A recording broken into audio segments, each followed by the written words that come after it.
Irmãos queridos, que alegria! Nós estamos nos dispondo hoje a começarmos a exposição de mais um livro.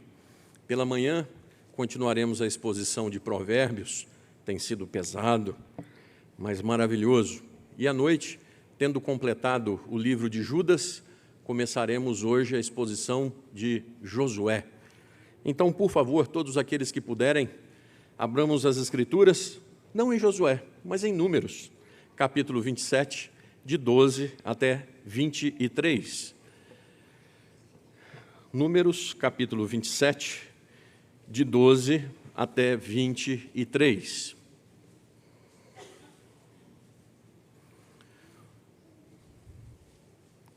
Leiamos de forma alternada, queridos, por favor. Números 27, de 12 a 23, quando as Escrituras nos dizem assim: Depois disse o Senhor a Moisés: Sobe a este monte Abarim e vê a terra que dei aos filhos de Israel.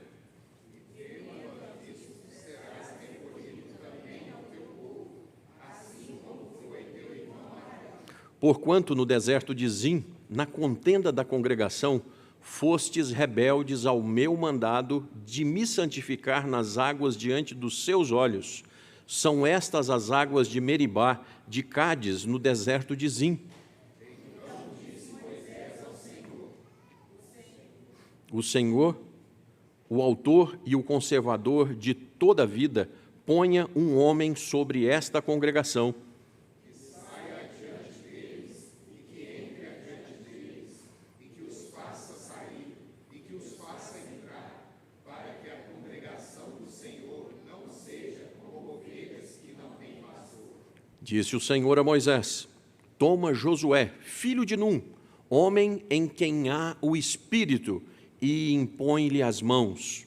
Apresenta-o perante Eleazar, o sacerdote, e perante toda a congregação, e dá-lhe à vista deles as tuas ordens. Põe sobre ele da tua autoridade, para que lhe obedeça toda a congregação dos filhos de Israel.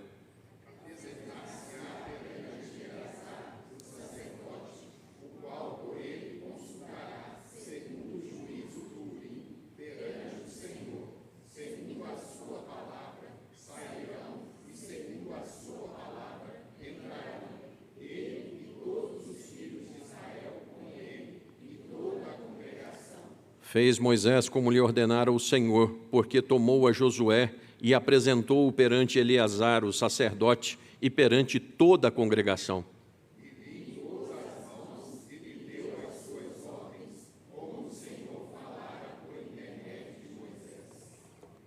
Muito bem. Oremos. Amado Deus, nós estamos diante de mais um texto das Escrituras. Vamos discorrer, ó Deus, sobre o livro do teu servo Josué. Que o Senhor use as Escrituras para nos falar ao coração. Que nós tenhamos mais do que o privilégio de conhecer a Bíblia, de vivê-la, de colocá-la em prática. Dá-nos a honra de não ser o povo que apenas conhece, mas que vive. E, ó Deus, junto com essa vivência, que venham os benefícios da obediência. Que, ó Deus, nessa noite, a palavra não volte vazia, portanto, que ela encontre morada nos corações e que haja um desafio para que nós tomemos as decisões que temos que tomar. Inclusive, se alguém aqui precisa entregar a sua vida a Cristo Jesus, que seja hoje. Nesse nome precioso e maravilhoso é que nós oramos. Amém. Irmãos, nós estamos diante do primeiro dos 12 livros históricos. Os livros históricos são o gênero literário chamado narrativa. E as narrativas bíblicas não necessariamente são repetidas nos seus fatos. Deixa eu esclarecer um pouquinho. Não vá para debaixo de uma muralha, comece a tocar uma corneta, esperando que a muralha vá cair. Não entre no meio de um rio e espere que você orando, o rio vai represar do outro lado. É mais ou menos, irmãos, como aquele cântico que nós suspendemos na nossa congregação, rompendo em fé. Deus me fará andar por sobre as águas. Meu irmão, nos nossos tempos, é muito certo que se você sair andando na Lagoa da Pampulha, vai dar um problemão, corpo de bombeiro, ressuscita e um desserviço ao Evangelho. Então, algumas coisas que aconteceram, não necessariamente acontecerão hoje. Esse livro é, portanto, um livro histórico. Josué. Josué, o Senhor é a salvação, é o nome hebraico. E o nome helenizado grego pode ser traduzido como Yehoshua ou Iesus, Jesus. Jesus é um nome extremamente comum, como é José no nosso meio. O que diferencia Jesus, o Salvador, dos outros Jesuses por aí, é o fato que Jesus é o Cristo. Então, Jesus Cristo, o Redentor, o Messias, o Salvador. A data em que esses episódios ocorrem, irmãos, é muito importante, pois foi quando Deus libertou Israel por ocasião dos dias de Josué, presente como comandante e salvador. Então, irmãos, Atos 7,45 vai dizer assim: o qual também nossos pais, com Josué, tendo recebido, o levaram, quando tomaram posse das nações que Deus expulsou da presença deles até os dias de Davi. Então, nós vemos Atos dos Apóstolos fazendo uma menção de Josué. Irmãos, isso é o arcabouço bíblico, um esqueleto onde uma parte converge com a outra, uma parte está intimamente ligada com a outra. Um texto bíblico referenda o outro. Então, por exemplo, se você desacreditar de Josué, desacredite de Atos também, porque eles estão intimamente ligados. Dito isto, irmãos, o autor, embora ele não se identifique dizendo eu, Josué, Josué foi a mais importante figura desse livro e as narrativas registram os eventos acontecidos sob a batuta dele. Um assistente bem treinado podia estar registrando e concluindo o livro, porque em Josué 24, de 29 a 33, é narrada a morte de Josué. Irmãos, nós somos mentes pensantes. Espera aí, Josué morreu, como é que ele escreveu da própria morte? Então, ou um assistente bem treinado, ou o autor do livro é Eleazar, o sacerdote que nós acabamos de ler sobre ele. Observe-se, irmãos, que Raabe, a prostituta, ainda está viva. Ela é citada em Josué 6:25, quando o livro foi completado, antes então do reinado de Davi. Logo, o período dessa redação está entre 1405 e 1385 a.C. Ademais, sabe-se que Josué nasceu lá na escravidão do Egito. Ele é um daqueles que saem junto com o povo, e ele foi treinado por Moisés, subindo à posição-chave de líder de Israel. Irmãos, algumas coisas extraordinárias nesse livro partem de palavras, por exemplo, serviço, excelência militar, patrulha de reconhecimento, súplica por Moisés, soberania de Deus, a presença do Espírito, a separação por Moisés e o altruísmo em seguir o Senhor. Então, queridos, por favor, patrulha de reconhecimento. Josué e Calebe foram, entre os 12 espias, os dois que disseram: se Deus mandou, nós podemos entrar e tomar a terra prometida. Somente os dois daquela geração inteira continuavam vivos, porque creram na palavra de Deus. Quando nós lemos aqui a presença do Espírito, e alguém vai dizer assim: pastor, mas o Espírito não veio depois de Pentecostes? Não, irmãos. O Espírito veio de forma definitiva para habitar os crentes, todos, depois do Pentecostes. Mas o Espírito vinha e voltava, muitas vezes, no Velho Testamento. E aqui o texto diz mais: Josué é aquele que tem o Espírito. Davi disse assim: Senhor, não me retires o teu Santo Espírito. Então o Espírito já estava no Velho Testamento. Do contrário, ninguém se reconheceria pecador. Nós não teríamos o Salmo 32, nós não teríamos o Salmo 51, e aí por diante.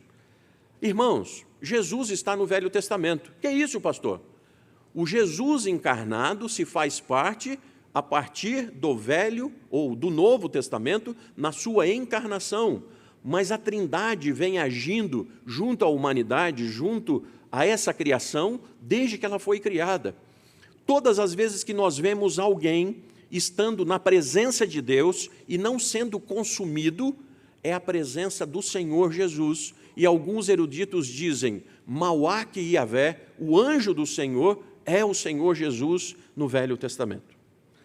Então, irmãos, voltando ao nosso texto, ou ao início de Josué, quando Moisés passou a liderança para Josué, Josué tinha 90 anos, e Israel estava no fim do seu período de 40 anos de caminhada do deserto. Eles chegam à porta da terra prometida por volta do ano 1405. Josué morre 20 anos depois, aos 110 anos, após liderar a expulsão da maioria dos cananeus. Prestem atenção, depois de liderar a maioria dos cananeus sendo expulsos da terra, e as 12 tribos então ficam posicionadas nas planícies de Moabe, a leste do Rio Jordão e da terra que Deus havia prometido, aguardando as orientações como eles entrariam para conquistar a terra. Irmãos, primeiro ponto de muita atenção. Eles enfrentariam povos no lado oeste do Rio Jordão que estavam tão mergulhados na iniquidade que Deus faria com que a terra cuspisse, por assim dizer, os seus habitantes. Segundo ponto de muita atenção, o Senhor daria a terra de Israel por meio de conquista, primariamente para cumprir a aliança que ele fizera com Abraão e seus descendentes, mas também para julgar de forma justa os habitantes pecaminosos daquele lugar. Terceiro ponto, longas posses de várias partes da terra por vários povos haviam precedido até os dias de Abraão. Seus habitantes haviam continuado em declínio moral na adoração de muitos deuses até os tempos de José. Meu irmão,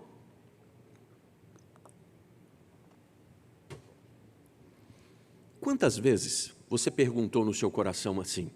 Seja sincero. Tadinho daquele povo. Eles estavam lá vivendo na terrinha deles e Deus manda entrar e matar tudo, matar todos, matar até os bichinhos. Você já pensou nisso? Nossa, que maldade! Por 3 vezes eu citei declínio moral, pecaminosidade e iniquidade. Quando eu estava lendo aqui em cima, eu frisei cananeus. Irmãos, a devassidão moral da idolatria desse povo, muitas vezes nós ficamos estarrecidos com o declínio moral do Império Romano que o levou à falência, os famosos bacanais romanos. Mas eles já eram praticados pelos cananeus. E mais do que isso, irmãos, Canaã remonta à prática homossexual no culto prestado aos seus deuses. E mais do que isso, irmãos, a prática de sexo com animais era uma prática comum nos cultos cananeus para a adoração dos seus deuses.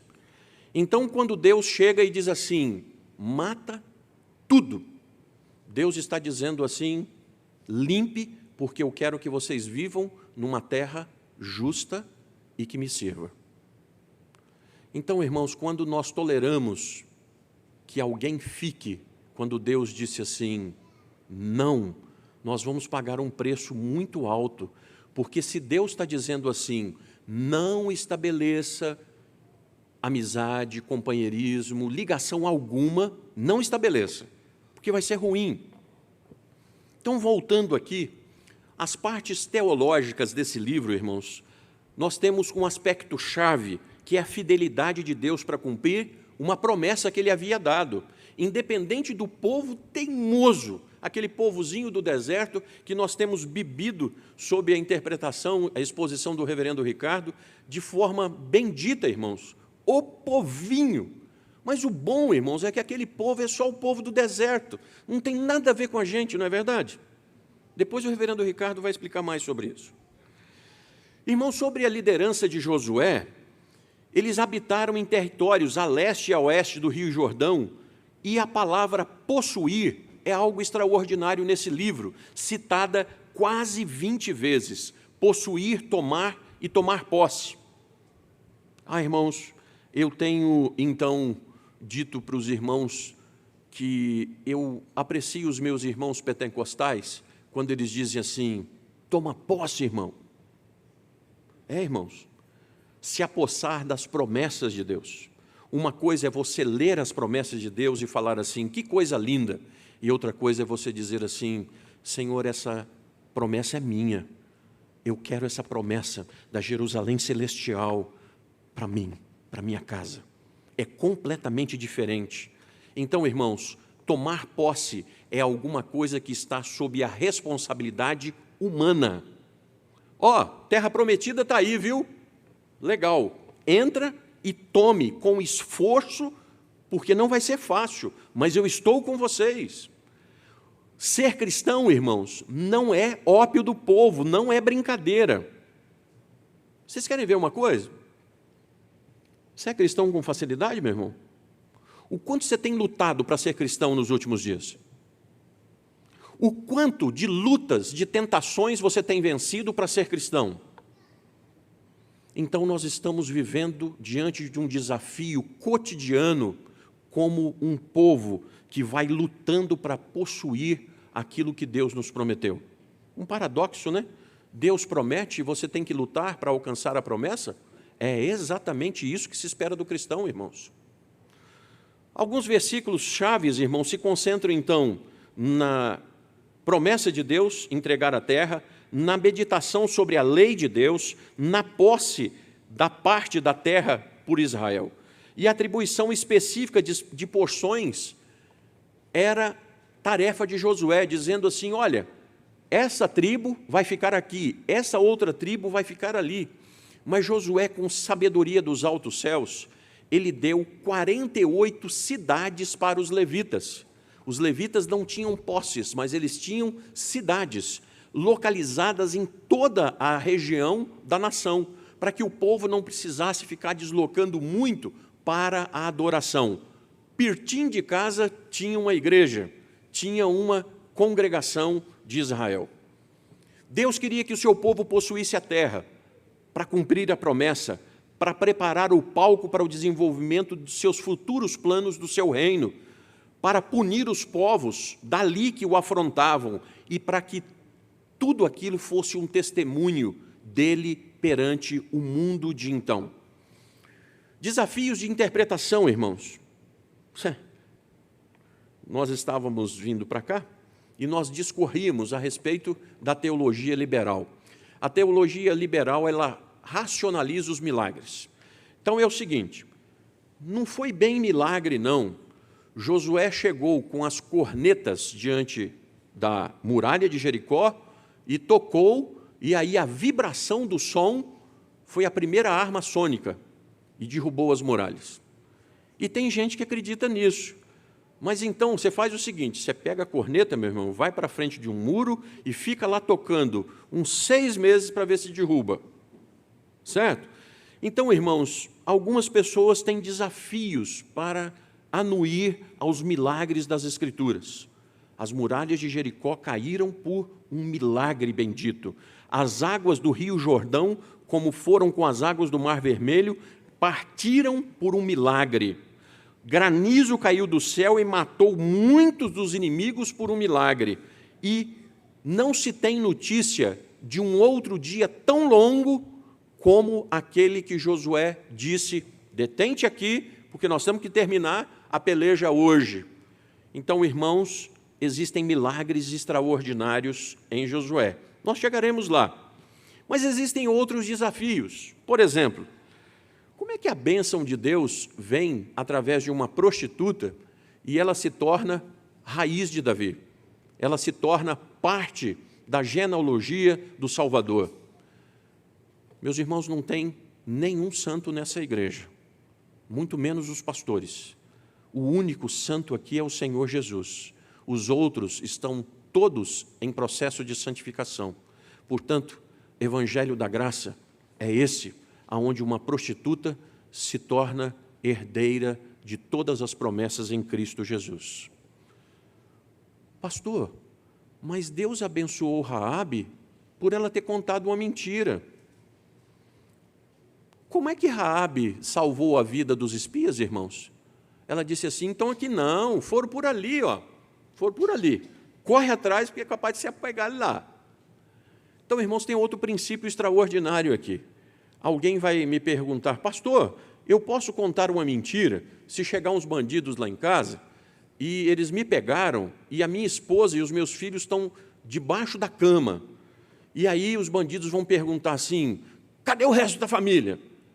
Aí eu não posso contar mentira, não, eu vou falar assim, olha, eles estão lá no quarto, debaixo da cama. Não, meu irmão, o princípio aqui é da preservação da vida.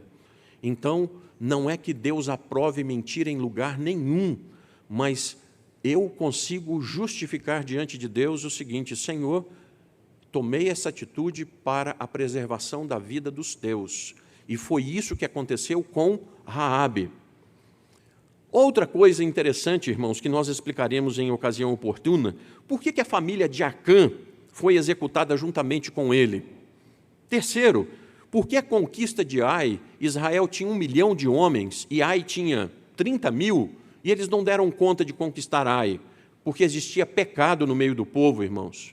Quem nos dá a vitória não é o nosso braço, é o nosso Deus. Enquanto houver pecado na nossa vida, não vai para frente. E o que significa, então, Deus ter colocado pânico diante dos inimigos?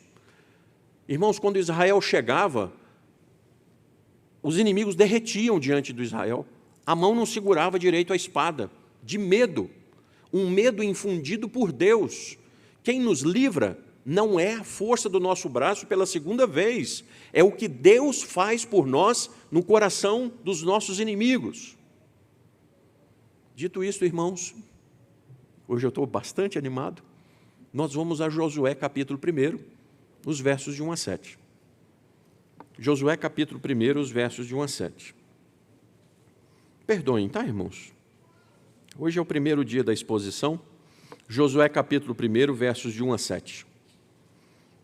Vamos ler de forma alternada, irmãos, e o verso 7 leremos juntos. Josué 1, de 1 a 7, diz assim, sucedeu, depois da morte de Moisés, servo do Senhor, que este falou a Josué, filho de Num, servidor de Moisés, dizendo, Moisés, seu servo é morto, dispõe-te agora, passa este Jordão, tu e todo este povo, a terra que eu dou aos filhos de Israel. Todo lugar que pisar a planta do vosso pé, vos-lo tenho dado, como eu prometi a Moisés.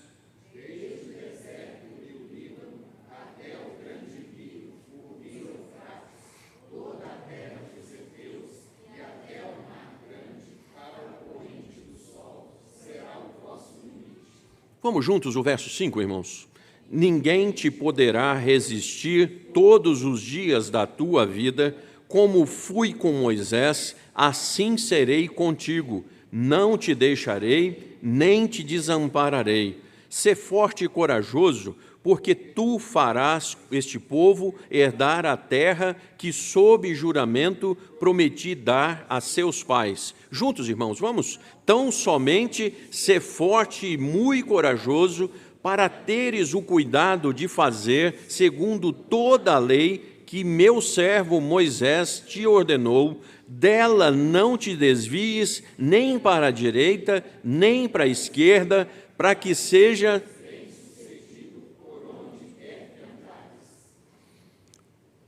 Irmãos, nós somos chamados para agir depois de termos recebido condições para tanto. Ouça, você é chamado por Deus para realizar alguma coisa, para fazer alguma coisa, depois que Deus te der condições para realizar aquilo. Irmãos, na gestão de pessoas, na gestão de empresas, é muito fácil quando você pega uma empresa capenga, falida, e aí qualquer coisa que você fizer, nossa, fulano de tal é bom, hein? Fez alguma coisa aqui, fácil, né? Mas um pobre coitado de um Josué assumir depois de Moisés, misericórdia. No Monte da Transfiguração, irmãos, apareceu-lhes Elias com Moisés e estavam falando com Jesus. Por que Elias com Moisés? Irmãos, Moisés é nada menos do que o representante de Deus quanto à lei diante dos homens. E Elias é o representante dos profetas de Deus diante dos homens. Então Josué foi representar Deus na liderança de um povo, substituindo o maior exemplo que se pode ter. Ok. Por favor, irmãos, verso de número 5 de novo, você pode ler comigo o verso de número 5? Ninguém te poderá resistir todos os dias da tua vida, como fui com Moisés, assim serei contigo, não te deixarei, nem te desampararei. Josué tinha algo infalível para conduzir aquele povo. O Deus que fez Moisés grande, chama Josué e diz assim: eu serei contigo, eu não te deixarei, eu não te desampararei. Irmãos, Romanos 8,30 diz assim: e aos que predestinou, a esse também chamou, e aos que chamou, a esses também justificou, e aos que justificou, a esses também glorificou. Por favor, perceba a Ordo Salutis, a ordem de salvação, é a quem, na eternidade, Deus conheceu. Conhecer, irmãos, nas Escrituras, não é assim, eu conheço fulano. Conhecer é estabelecer uma relação de intimidade. Com quem Deus estabeleceu uma relação de amor íntimo, a esses Deus predestinou. A quem predestinou, Deus chamou. E a quem Deus chamou, Deus justificou. E a esses, por fim, Deus glorificou. Portanto, se você inverter qualquer elemento aqui, vai dar um problemão tremendo. Como é que Deus chamaria quem Ele não predestinou?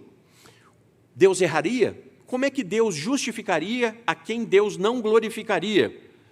Quem glorificaria quem Ele não justificaria? O que nós queremos dizer aqui, irmãos, com essa ordem, é que o Senhor sempre proverá recursos e condições àqueles que Ele chama para algo, porque é Deus quem efetua em vós tanto o... Deus está te dando um ferramental completo. Tem algo no seu coração dizendo há tempos, faça isso? Faça. 1 Coríntios 10, 13, irmãos, tem sido extraordinário na minha vida, e eu gostaria que você decorasse. Não vos sobreveio tentação que não fosse humana, mas Deus é fiel e não permitirá que sejais tentados além das vossas forças. Pelo contrário, juntamente com a tentação, vos dará livramento, de sorte que a possais suportar. Se Deus nos dá dificuldades para enfrentar, Deus nos dá condições para enfrentar todas essas dificuldades. Se Deus colocou o Espírito Santo na sua vida, Ele há de realizar todo o propósito durante a sua caminhada cristã. Se Deus te chamou para suportar lutas, junto com as lutas, meu amado irmão, minha irmã, não duvide. Ore e diga assim: Deus, está tão difícil que eu não estou suportando. A tua palavra me garante que se o Senhor me deu a luta, o Senhor me daria forças para resistir a essa luta. E a sua palavra não pode mentir, que essa palavra seja verdade na minha vida. Agora, irmãos, não tentemos arrazoar. Eu não consigo. Eu não sei como. Eu jamais fiz isso. Eu não. Escolhe outro, Senhor. Eu não... Irmãos, nas Escrituras, você conhece alguém que Deus chamou e depois Deus foi convencido a deixar o chamado dessa pessoa de lado? O apóstolo Paulo foi o último que ele derrubou do cavalo. E quando Deus chama Paulo, ele diz assim: Paulo, estou botando as esporas nas suas costelas, e duro para ti será recalcitrar contra a minha vontade. Viu, Paulo? Não pula não, porque a espora vai entrar firme, viu, Paulo? Você vai aprender a me servir. Então, irmãos, se Deus está chamando, se Deus está te convocando a fazer algo, tem algo extraordinário para você ser bem-sucedido. No silêncio do seu coração, diga assim: eis-me aqui, Senhor. Será que você está sendo chamado para algo? Está regateando com Deus? Então, irmãos, o primeiro ponto dessa noite é agir porque você recebeu condições para isso. Haja porque você recebeu condições para isso. Dispõe-te e atravessa o Jordão. Versos de 1 a 4. Vamos ler de novo, irmãos? Versos de 1 a 4. Leiamos, por favor. Sucedeu...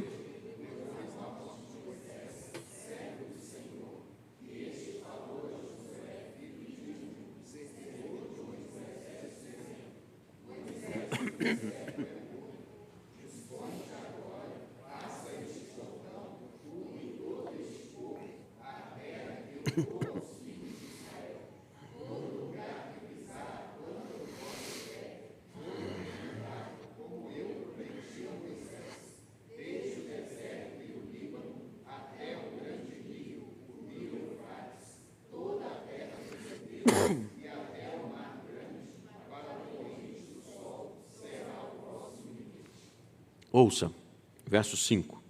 Ninguém te poderá resistir todos os dias da tua vida.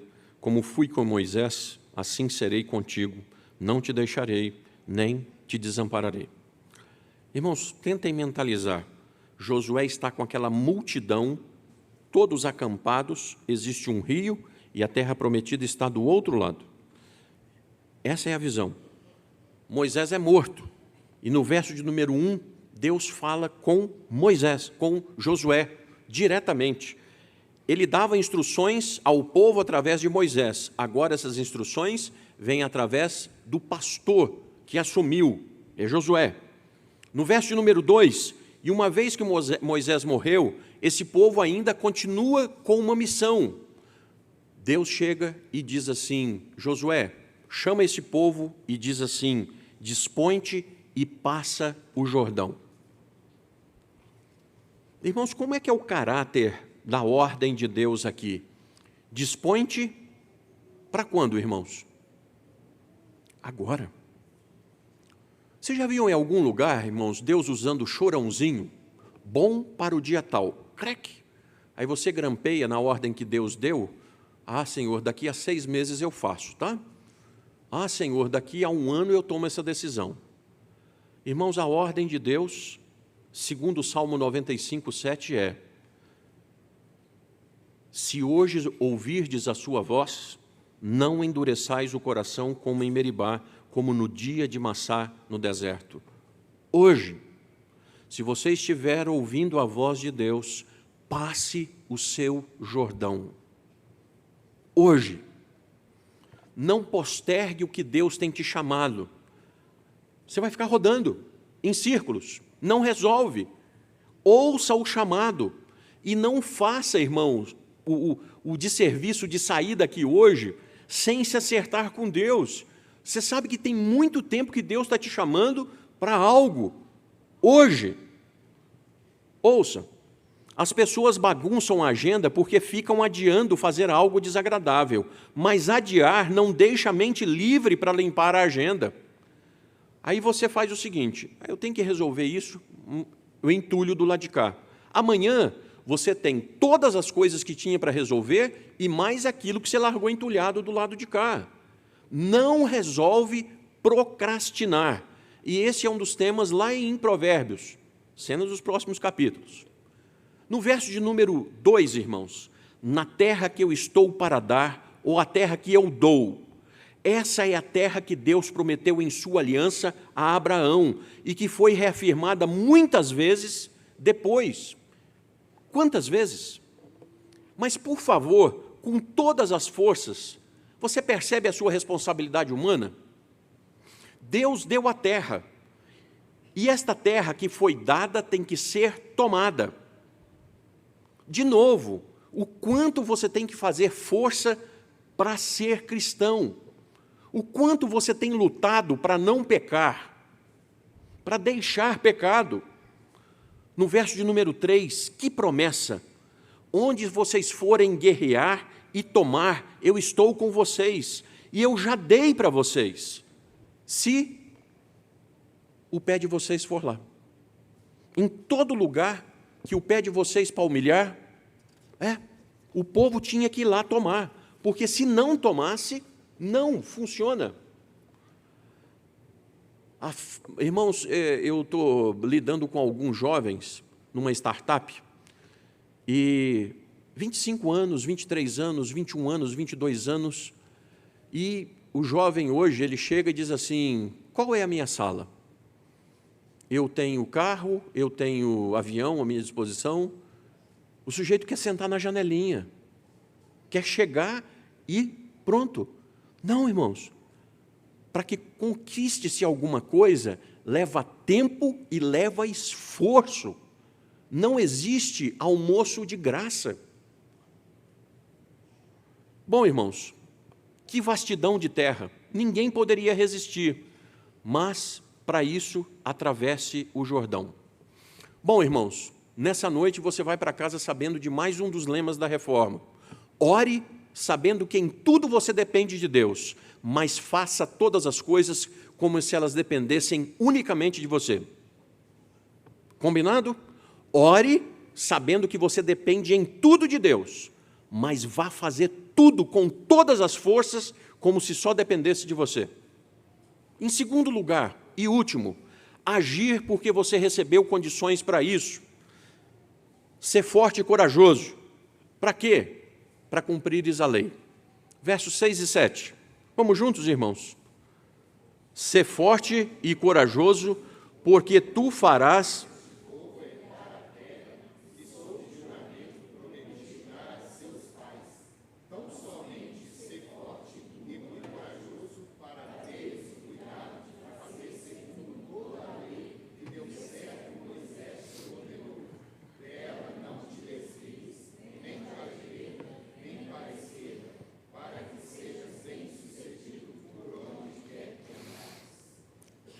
Irmãos, a nossa confissão de fé, ela diz que quando nós não conseguimos extrair luz, entendimento sobre um texto, não é você procurar um comentarista bíblico, é você procurar um outro texto que lance luz sobre aquele que você está estudando. Cuidado com comentaristas, hein? Cuidado, hein? Então, Deuteronômio 31, de 6 a 8, vai lançar luz sobre essa ordem a Josué. Sede fortes e corajosos, Deus está falando com o povo. Não temais, nem vos atemorizeis diante deles, porque o Senhor vosso Deus é quem vai convosco, não vos deixará, nem vos desamparará. Chamou Moisés a Josué e lhe disse na presença de todo Israel: Josué, sê forte e corajoso, porque com este povo entrarás na terra que o Senhor, sob juramento, prometeu dar a teus pais, e tu as farás herdá-la. O Senhor é quem vai adiante de ti, Ele será contigo, não te deixará, nem te desamparará, não temas, nem te atemorizes. A força e a aptidão de Josué vinham do seu Deus. O diferencial de Josué era o seu Deus. A força de Josué era o seu Deus. Meu irmão, o que é Deus para você? Você está querendo chegar aonde? Na sua vida profissional, jovem, você está querendo chegar aonde?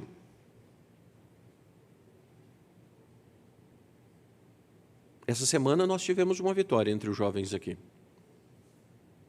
Conversem entre os jovens para saber o que ele fez. É depender, irmãos. É buscar, é bater joelho no chão, é honrar o Senhor. Nós vamos terminar esse texto tendo uma resposta tremenda. Sabe por quê? Deuteronômio 31, de 6 a 8, sede fortes e corajosos. A força e a coragem dos guerreiros de Israel vinham da certeza que o seu Deus estaria com eles e não os abandonaria. Os guerreiros de Israel entravam cortando parafuso no dente, irmãos, porque Deus estava com eles. Nos versículos 7 e 8, Moisés repetiu a essência da exortação, dessa vez dirigindo-se especificamente a Josué, na frente do povo inteiro, a fim de encorajá-lo na sua liderança. Josué, conte, porque você tem a aprovação plena de Deus.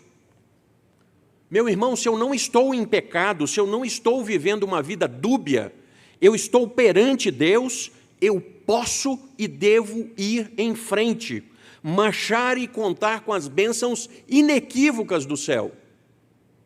Senhor, eu vou em teu nome. Eu não sou o melhor, eu não sou o mais inteligente, eu não sou o cara, mas eu sou teu servo. Irmãos, interessante, ordem dada, missão cumprida. A ordem para Josué, ser forte e corajoso, Josué. Bate o pé aqui, sai voando para fazer um reconhecimento da terra prometida. Nada disso, irmãos. Qual é a ordem para Josué ser forte? Por favor, leia comigo no verso de número 7, irmãos, porque isso aqui tem que ficar esclarecido. Por favor, vamos no verso 7. Tão somente ser forte e muito corajoso para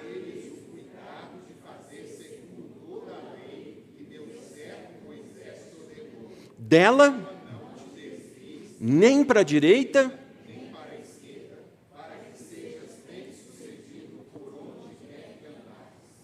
irmãos, a lei deveria ser o objetivo da força que Josué empenharia esforços. Não é me faz forte, ó Deus, para matar 1 milhão de pessoas. Não é me faz forte, ó Deus, para empurrar o navio com a mão. Me faz forte, meu Deus, para quando as pessoas quiserem que eu vou para a noitada, eu possa responder, eu não vou por amor ao meu Jesus. Homem casado, quando a turma te chamar para ir para o happy hour, seja macho, seja homem, seja forte e corajoso para poder dizer, não vou por amor do meu Deus. Porque você vai sofrer escárnio, você vai ser zombado, você vai ser preterido, mas numa hora de uma promoção, o seu chefe, de uma forma misteriosa, vai lembrar de você e vai falar assim, aquele cara é diferente. E o Espírito de Deus há de voltar os olhos para a sua vida para o bem. Josué recebe uma ordem, não viva em pecado, Josué. Não deixe esse povo viver em pecado, Josué. Deuteronômio 28, todinho, irmãos. Bênção e maldição. Obedeçam, e vocês vão provar do melhor da... Irmãos, por favor, são os versos prediletos da nossa irmã Uana. Se quiserdes e me ouvirdes, mas se recusardes e fordes rebeldes,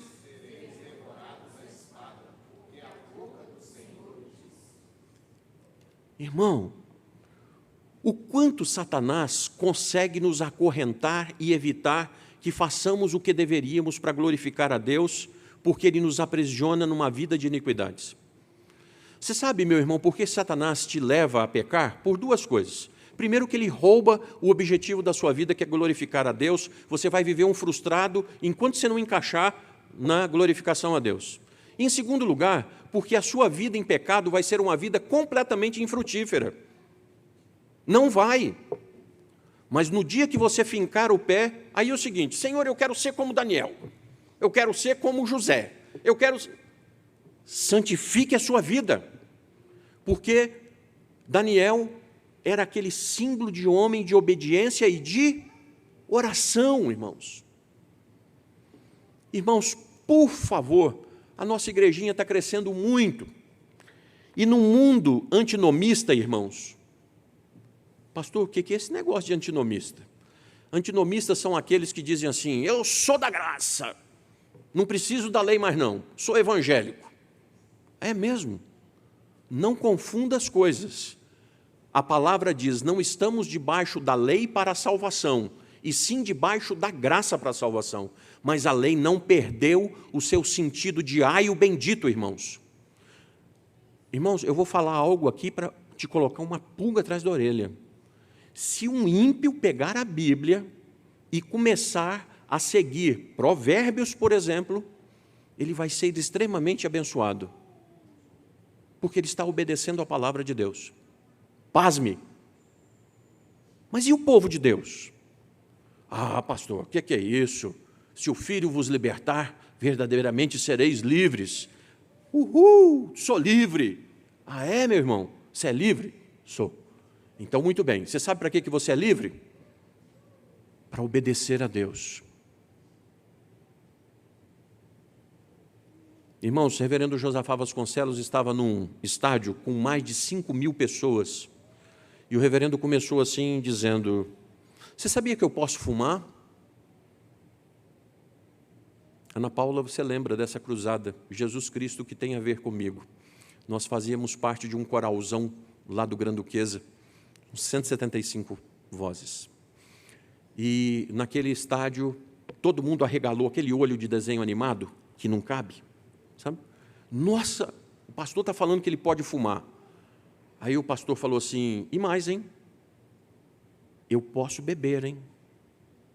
Aí o pessoal ficou ainda mais, você escutava uma mosca. Bzzz. Mas eu não sou preso no vício do cigarro, mas eu não sou preso no vício da bebida.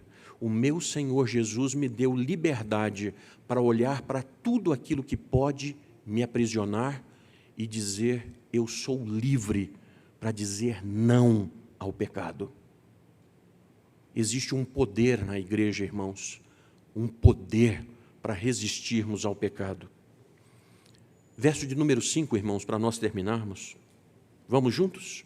Ninguém te poderá resistir todos os dias da tua vida, como fui com Moisés.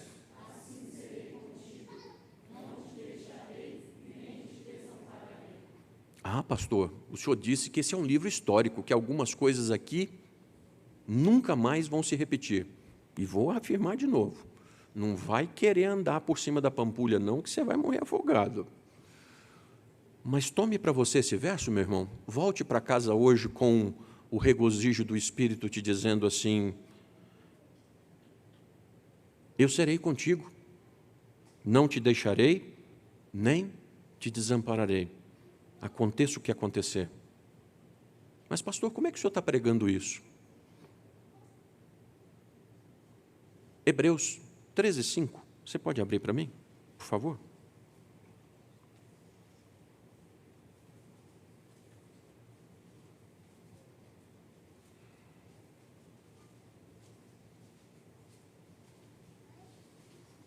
Hebreus 13:5. Vamos, irmãos, Hebreus 13:5. Seja a vossa vida sem avareza, contentai-vos com as coisas que tendes, porque ele tem dito: de maneira alguma te deixarei, nunca jamais te abandonarei. Qual é a palavra, irmãos, que apareceu quase 20 vezes em Josué? Possuir. Senhor, eu gostaria de me apossar da tua palavra nessa noite. Eu estou numa caminhada rumo à conquista da terra prometida. Eu estou caminhando para uma Jerusalém celestial, uma pátria almejada por Abraão e por todos os seus filhos. Me faz, Senhor, como Josué, me dispõe a obedecer a tua voz agora.